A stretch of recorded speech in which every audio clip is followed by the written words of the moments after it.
কি দারুণ যাচ্ছে তো। এই সাবাস।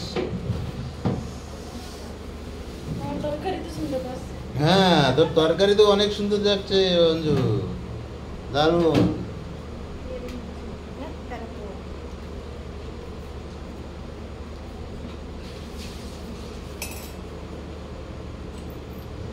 আরে আর আমি না ওই যে ব্লোর করে দিয়েছি, ব্লোর হয়ে আসছে, ঠিক আছে, ক্লিয়ার আসছে না।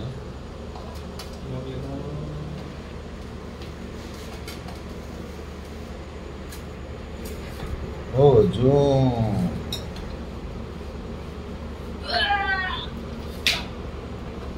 দেখো আমাকে অঞ্জু রান্না করেছে, এই যে ডিমের ঝোল, মানে তেলের ঝোল নাকি ডিমের ঝোল অঞ্জু রান্না করেছে ভাই। খারাপ বলা যাবে না, খারাপ বললে বলবে কি কালকের থেকে তোমরা রান্না করবে।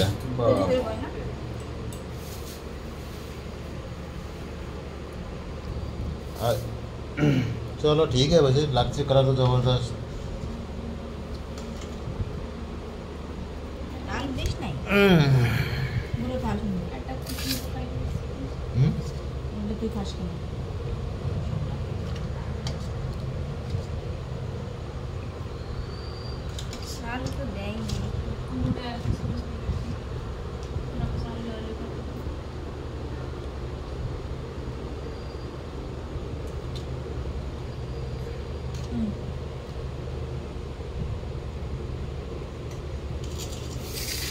এখন অঞ্জু রান্ধিছে, অঞ্জু খাইয়ে কবে তো কিছু কম হয়েছে,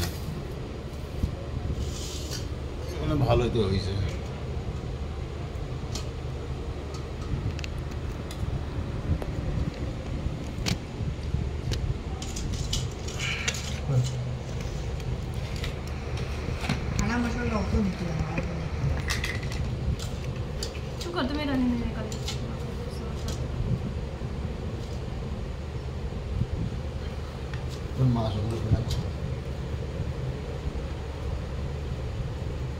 রান্না কথা বলছিস, তবে কুকার কুকার করছিস।